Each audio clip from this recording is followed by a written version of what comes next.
dhibaatooyinka ugu waaweyn ee mujtamaceena Soomaaliyeed meel kastoon joogna ina haystaay iyo cudurrada ugu khatarsan ee maanta ina haysta waxa kamida geedka la yiraahdo qaadka cunitaankiisa waa dhibaato ijtimaaci ah waa dhibaato in la gudirsatay oo aan sahlanayn dhibaato wuxuu ku hayaa qaadku marka la yiraahdo ma dhibkiisa beesan mise dheeftiisa inta u gudbin waxaan doonayaa dad badan inaan xusuusiyo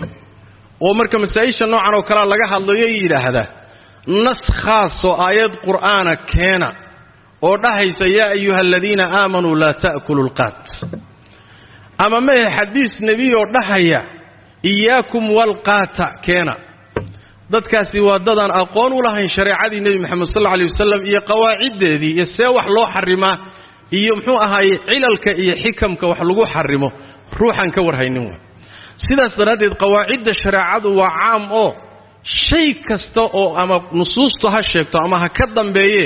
qaacide iyo miisaan baa jira la saaro miisaankuna waa ka isaga away haddaba markanu nidhaahdo qaadka ma dhibkiisa badan mise dheeftiisa wuxuu shaki ku jira inuu dhibkiisu ka badan yahay dheeftiisa laana markii la soo gaabiyo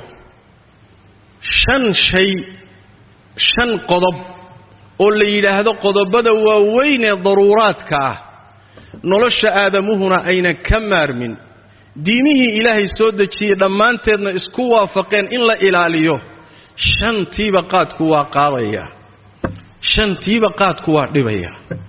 waxa ugu horeeyay diintii buu dhibaya oo qaadka cunudiisu dadka qaadka cunaayay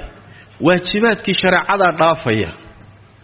asagoo mafrashka fadhiya masaajidka laga aadaamaya salaatu hayya ala as-salaah hayya ala al-falaah baalay ma kici karo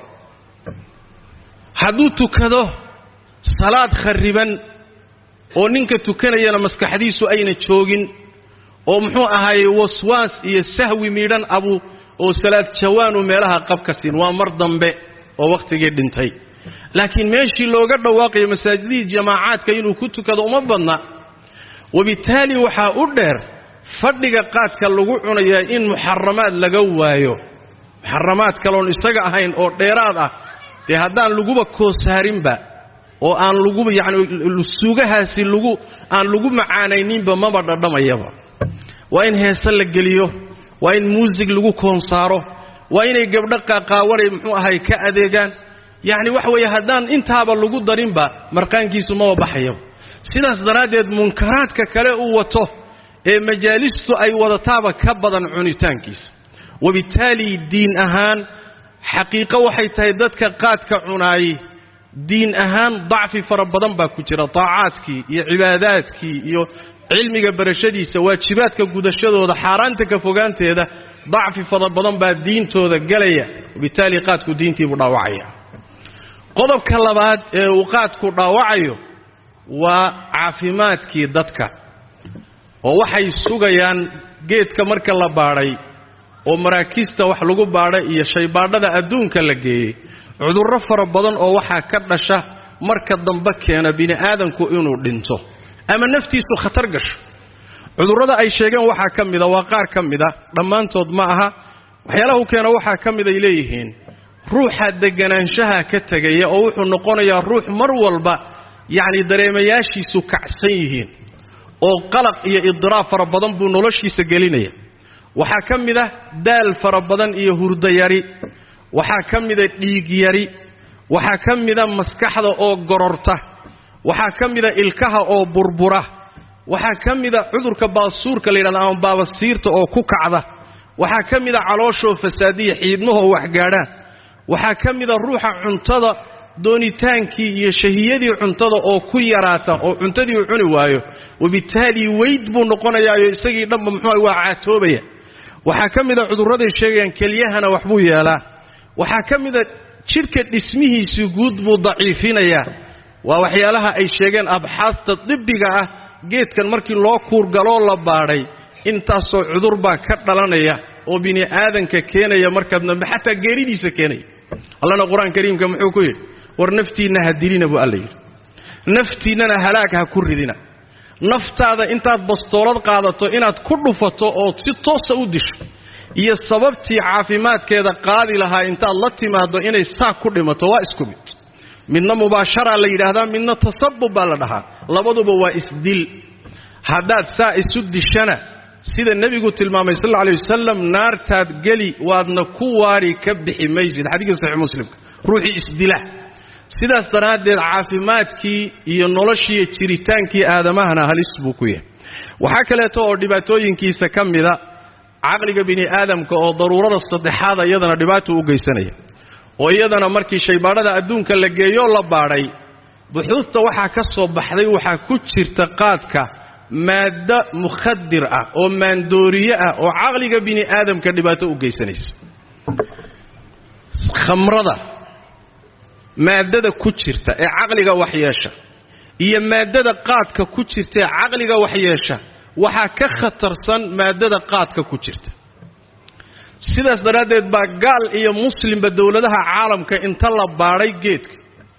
ayaa waxaa ka soo baxday in geedkan lagu daro liiska waxyaalaha maandooriyaha ah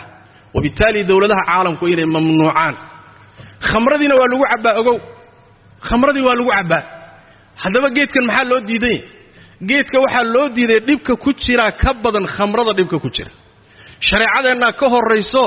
culimmadu markay geedkan baadheen in badan oo ka mida fataawi bay ka soo saareen iyo buxuus ay ku xarimanayaan leeyihiin khamradu la xugmiya hadduusan kaba darnayno caqligii bini aadamku dhibaato u geysanaya caqliguna waa meesha manaatu takaaliif xayawaankii adiga caqliga idinkala saara takaaliifta shareecada iyo waajibaadka iyo manaahidu waxay ku xidhan tahay caqliga ruux hadduusan caqligiisu dhammaystirnayn waxba ma saarna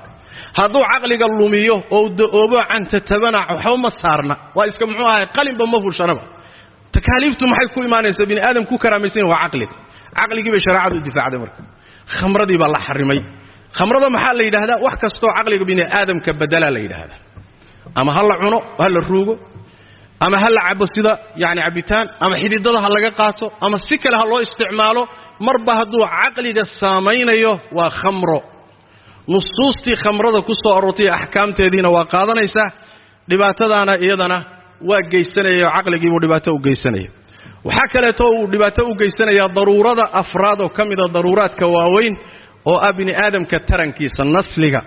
maxaa yeelay saan soo sheegnayba wuxuu dhibaato u geysanayaa geedkan maadooyinka ku jira qaar ka mida manida bini aadamka laga abuuro iyo xayawaanaadka manida ku jira bini aadamka laga abuuro ayuu dhibaato u geysanaya sidaa daraaddeed waxaa kaloo uu keenayaa doonitaankii iyo damacii ragga ku jiray ee ay dumarka iyo gogasha u qabeenna waa daciifinaya wabitaali ninkii qaadka aad u cunayay reerkiisii waa dayacay oo islaantii gogashii waa ku qatanta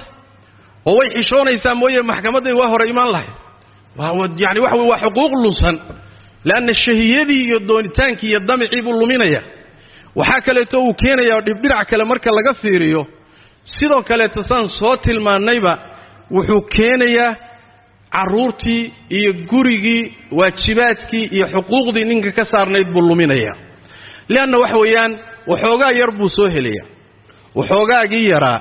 maasagaa qaad ku cuni mise carruurtuu biil uga dhigi naftan qaad ka baratay ilmaha waxsii ma taqaano markuu soo dhaco baabuurkii ama diyaaraddii qaadka waday iyaduu ku hormarayaa ilmihiisiioo qatan oon waxba haysanin bal waxaa la ii sheegay ninbaa hadda ka hor ragga qaadka cuni jiray ka mid ah ilmihiisiioo 2 habeen aan dab loo shidin ayuu u yimid islaantii weydiiyo wuxuu yidhi naa ilmaha maxaa ku dhacay ta ilmaha waxbayna haysaninoo waxba maada u keenin markii buu orday oo suuqa galay oo waxoogaa 200 buu lacag yaroo 200 bir ah buu shaxaad ku soo helay 200 buu gabadhii u keeno markaasuu yidhi naa bal dabka ugu shid ilmaha gabadhii markay waxoogaagii qaaday meel bay saaratay dabka shidiiddiisay u dhaqaaqday lacagtii oo meeshii saaran isaguna meeshaa taagan yahay gabadhiina dabka ku maqantay baabuurkii qaadka waday baa soo guuxay 200 meesha saarnayd buu intuu xaday oo jeebka gashaday buu la dhaqaaqay gabadhii wareertay war 200 yaa xaday marma dabayl baa qaadatay rafaaday in badan oo ragga ka mida carruurtoodii iyo guryahoodii baa dayacan وحوقاقي أي هلان نقاد بيقلينيان ضمن الرئير كمالها يعني مشكلة اجتماعية مشكلة أسرية حوليه